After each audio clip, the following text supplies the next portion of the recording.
Bonjour à tous et à toutes, j'espère que vous allez bien. Lorsqu'Amenhotep IV accède au pouvoir, l'Empire égyptien est déjà menacé à ses frontières.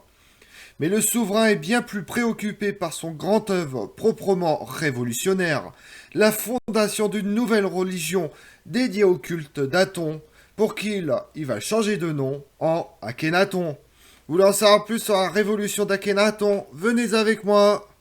Depuis la mort de Thoutmôsis III, les pharaons Amenhotep II, Thoutmôsis IV et Amenhotep III se sont succédés sur le trône égyptien. En ce début de XIVe siècle, l'Égypte vit désormais en bonne intelligence avec le Mitanni, l'ennemi d'hier. Mais le danger à présent vient des Hittites, qui du fin fond de l'Anatolie dirigent l'un des plus puissants royaumes du Moyen-Orient. Pour l'heure, la situation n'empêche pas l'Empire égyptien de vivre dans un luxe sans précédent. En témoignent notamment les splendeurs du temple d'Amon à Karnak, auquel chaque souverain, depuis l'éclatante victoire sur le Hyksos, a ajouté des constructions, dans une sorte de surenchère qui semble ne devoir jamais s'arrêter. Divinité peu connue avant l'avènement du Moyen Empire, Amon n'a été réellement intégré au panthéon égyptien qu'à partir de la XIIe dynastie, quand il a supplanté Montou, jusqu'alors vénéré dans la région de Thèbes, comme dieu de la guerre et protecteur des armes. Le Moyen Empire est une période de l'histoire de l'Égypte antique qui suit la première période intermédiaire et précède la seconde période intermédiaire.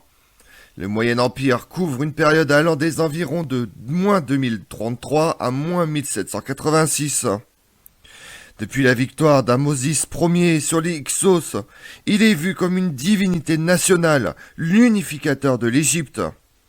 Peu à peu, Amon est devenu un dieu universel, absorbant au passage les caractères d'autres divinités, dont Ra, dieu du disque solaire et créateur suprême, et Min, dieu de la fertilité. On retrouve des versions d'Amon en fusion avec Ra pour devenir Amon-Ra. Pour servir ce dieu dont le culte est désormais omniprésent, ses premiers grands prêtres ont été nommés par le pharaon qui leur a délégué l'intégralité du service liturgique. Cette situation, alliée aux immenses richesses qui affluent vers les temples de toutes les parties de l'Empire égyptien, a très vite introduit le clergé d'Amon au cœur même du pouvoir. Paradoxalement, le phénomène s'est accentué avec le règne d'Hatshepsut. Face à ce corps sacerdotal, susceptible de contester son usurpation, la reine a imposé un chef des temples, qu'elle a nommé et chargé de gouverner en son nom tous les édifices sacrés et leur personnel. La solution a été adoptée à son tour par Thoutmôsis III, qui a investi de cette haute fonction un autre titulaire, et après lui, ses successeurs feront de même. Progressivement, les gardiens du sacerdoce d'Amon ont acquis une puissance presque sans limite, leur institution échappant à tout contrôle. Monté sur le trône dans les années 1350 avant Jésus-Christ, Amenhotep IV, le 10e pharaon de la 18e dynastie, va rompre radicalement avec ces pratiques.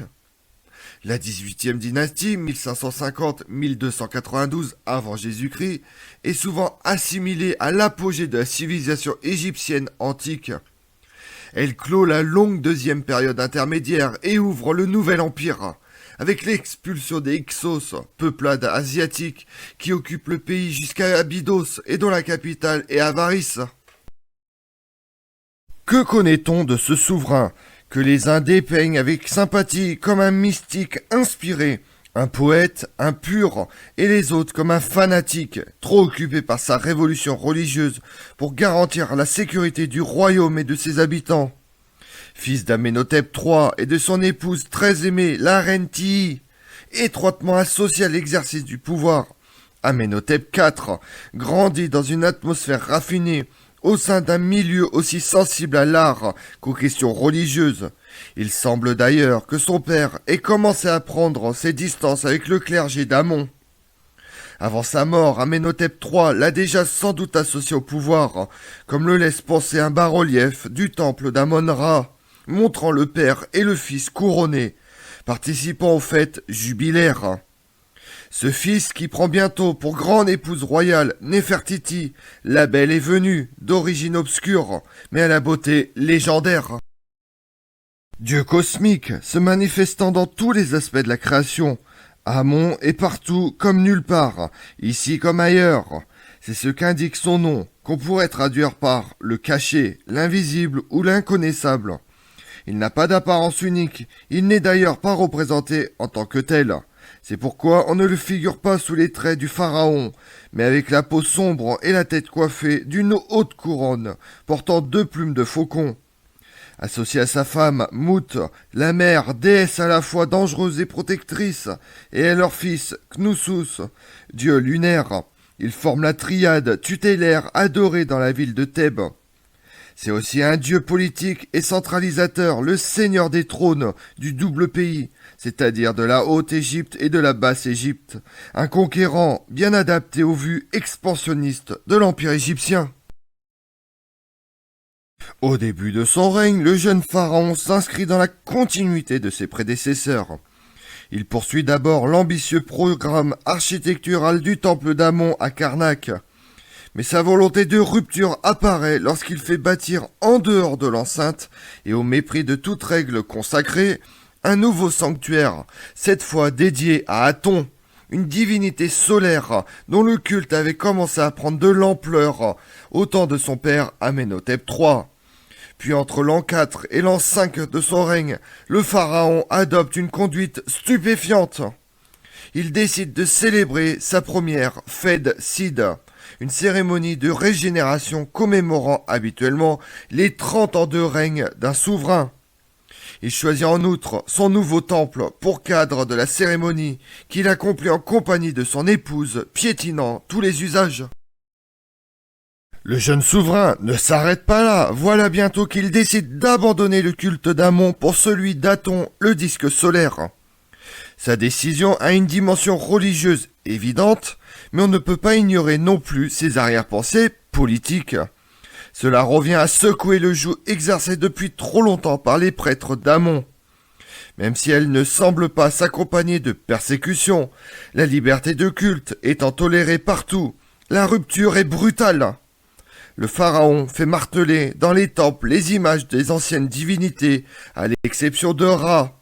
Il fait disparaître le nom d'Amon de tous les monuments, y compris des cartouches de pharaons antérieurs. Mais pire encore, il prend lui-même une nouvelle titulature, un nouveau titre, un nouveau nom, Akhenaton. Autrement dit, celui qui est utile à Aton. Le geste est sans équivalent dans le monde antique. Pour la première fois est mis en place, de manière volontaire et assumée, un monothéisme qui a pour objet le disque solaire. Désormais, pour aborder ce Dieu universel et unique, qui n'a pas son pareil, point besoin de statue, le culte se fera en plein air ou dans des temples à ciel ouvert, et consistera, sous le brûlant soleil d'Égypte, à s'adresser à l'astre solaire. Le roi et la reine, spectateurs enthousiastes de cette révolution, ne peuvent plus rester à Thèbes. Ils choisissent une grande étendue désertique en Moyenne-Égypte, entourée de falaises, pour y fonder leur nouvelle capitale. Ils la nomment Akhenaton, soit l'horizon du disque, aujourd'hui à Marna. 14 stèles sont érigées pour marquer les limites de cette ville nouvelle, qui se couvre en quelques mois de palais, de jardins, de quartiers pour les artisans et les populations laborieuses. Un immense temple dédié à Aton trône au centre de l'ensemble. Tout à son rêve, tout à sa foi, Akhenaton ne quitte bientôt plus sa capitale et ne sent pas le vent de révolte qui commence à souffler au loin. C'est une ville éphémère qui a surgi des sables en quelques années, puis est retournée au néant en une vingtaine d'années. Des monuments immenses la couvraient, des dizaines de milliers de personnes l'habitaient. Cette ville s'appelle Akhenaton, l'horizon d'Aton. Elle fut bâtie par Akhenaton, le pharaon, inventeur du monothéisme, époux de Néfertiti et père de Toutankhamon.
Pourtant l'Égypte gronde d'une sourde colère. Les Hittites grignotent peu à peu les territoires conquis en leur temps par les glorieux ancêtres du pharaon, lequel néglige de prêter aide à ses vassaux, ce qui entraîne la perte de Byblos, de Sidon et de Tyr.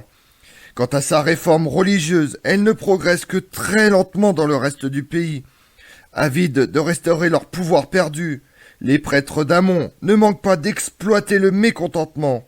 Vers l'an 12 du règne, la propre mère du roi, Tihi, est semble-t-il obligée d'intervenir. Mais déjà, il est trop tard. Le couple royal ne se montre plus jamais ensemble. Néfertiti semble s'être évaporée, tandis que Myrméaton, sa fille aînée, la remplace apparemment dans les cérémonies officielles. Akhénaton disparaît vers la 15e ou la 18e année de son règne, sans qu'on puisse le dire avec certitude. Ses successeurs ayant tout fait pour effacer les traces de cet hérétique souverain. Comme on l'a vu, en plus de 3 millénaires d'Égypte antique, aucun souverain n'aura laissé de traces si controversées qu'Akhénaton. Régnant à l'apogée de la puissance égyptienne, le pharaon, considéré comme hérétique, déclenche une véritable révolution culturelle et religieuse qui fascine encore aujourd'hui par son audace et ses mystères. Je vous remercie d'avoir suivi cette vidéo en ma compagnie. Si vous voulez connaître mes autres vidéos, retrouvez-moi sur ma chaîne YouTube Tout sur l'Histoire avec Damien, mais également sur les réseaux sociaux, Twitter et Instagram, Histoire Damien. Et pensez à liker, commenter et vous abonner. Je vous remercie à tous.